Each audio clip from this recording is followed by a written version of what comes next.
On September 29, 1941, which happened to be Yom Kippur, Nazis, assisted by local collaborators, shot to death nearly 34,000 people in the ravine near Kiev called Babi Yar. Throughout the occupations, many more thousands were executed in this wretched ravine, but the number of victims on that particular day has never been surpassed. Babi Yar became a symbol of the Holocaust in the Soviet territories. These tragic events are at the core of the film that we are watching today. The Unvanquished was made in 1944 at Kiev Film Studio by Mark Donskoy. Any film, and particularly Soviet film, is a product of its time. So to fully appreciate it, I will situate it in a number of historical and cultural contexts that we will open like a set of Russian dolls. So first, Donskoy. Donskoy was Jewish, but like many other Soviet Jews at the time, he had very little interest in his roots. Although he was born in Odessa, a quintessential Jewish city, and he was fluent in Yiddish, Donskoy neither took part in the Soviet Yiddish cultural establishment, nor did he identify with anything Jewish or made Jewish films.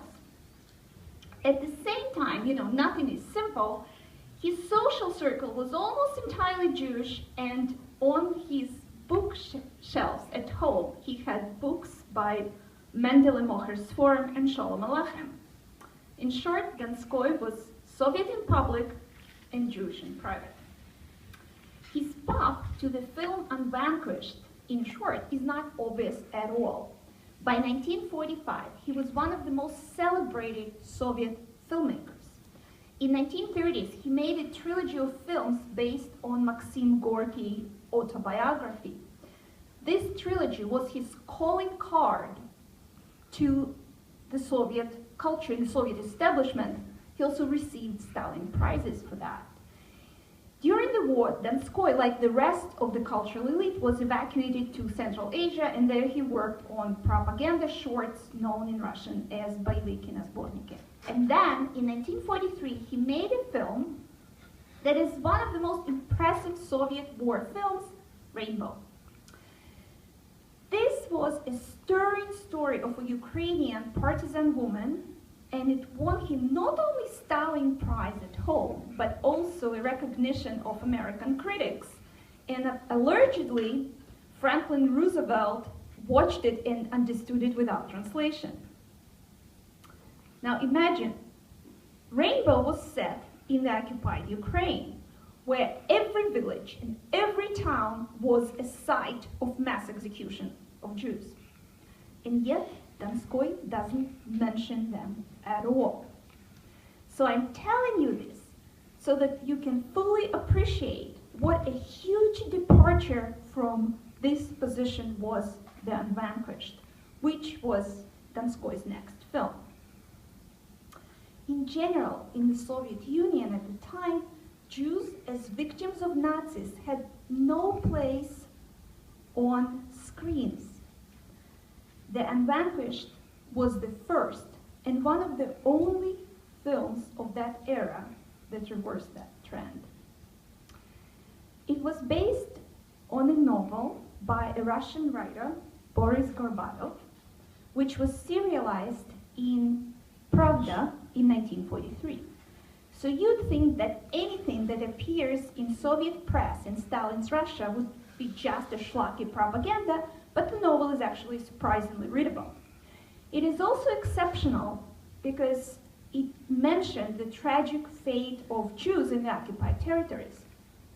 By the way, in 1944, Gorbatov visited Majdanek that Soviets just liberated and wrote about it. Then later, he wrote narration for the Soviet film about the Nuremberg trials. So we can guess that Gorbatov was somewhat sympathetic to the Jewish plight. Yet, his novel only acknowledged it, whereas Donskoy's film puts the Jewish catastrophe front and center. So how did the Soviet novel become a Jewish film?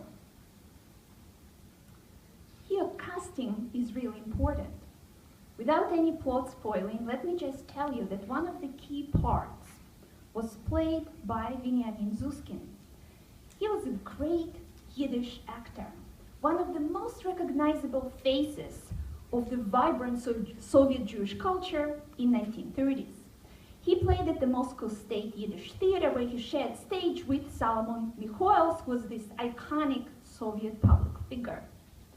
Zuskin also starred in several Soviet Jewish films, and the senior Russians among you might remember him warmly as Pimia Kopman, the king of suspenders from the old comedy Seekers of Happiness.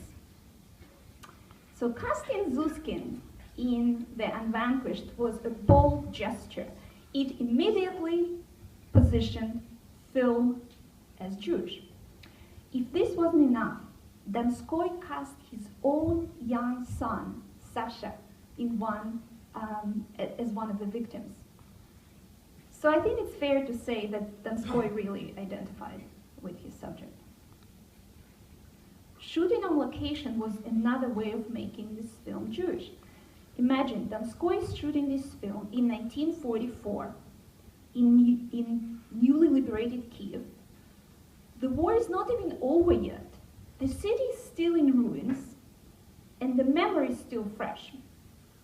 Donskoy goes and speaks to eyewitnesses. He knows exactly what happened on the ground, and he chooses to shoot the scene of the execution on location in Babi Yar. So he chose not to do an accurate historical reenactment, but that's a different subject. We can talk about it after the screening. But the place on screen is visually recognizable. And so this is why I actually showed to you the photo earlier.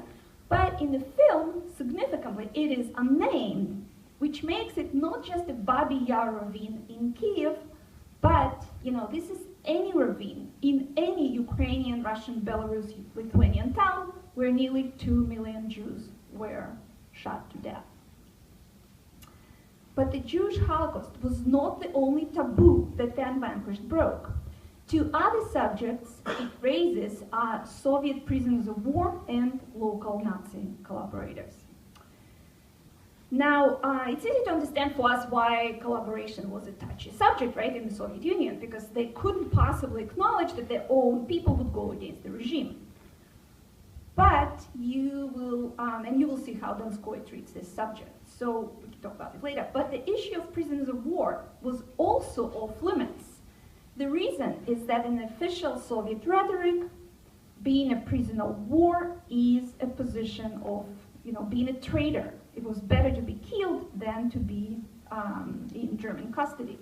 Now, but this was a rhetoric. In reality, nearly 6 million Soviet army personnel fell into German hands during the war, and over half of them were dead by the end of the war. So Soviet prisoners of war actually constitute the largest group of victims of Nazi racial policy, second only to the Jews, and equally silenced in the Soviet Union. So for all these reasons, The Unvanquished, when it was released in October 1945, was not welcome on Soviet screens.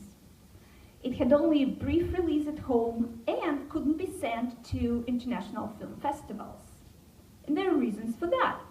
After the war, Stalin curtailed celebrations of victory. He didn't want to memorialize the war and its losses. Moreover, Stalin was becoming more and more anti-Semitic, and in 1948, the Black Book, that's the collection memorializing the Holocaust on Soviet soil, was destroyed. The same year, Solomon Mikhoels, whom I mentioned earlier, is executed, murdered.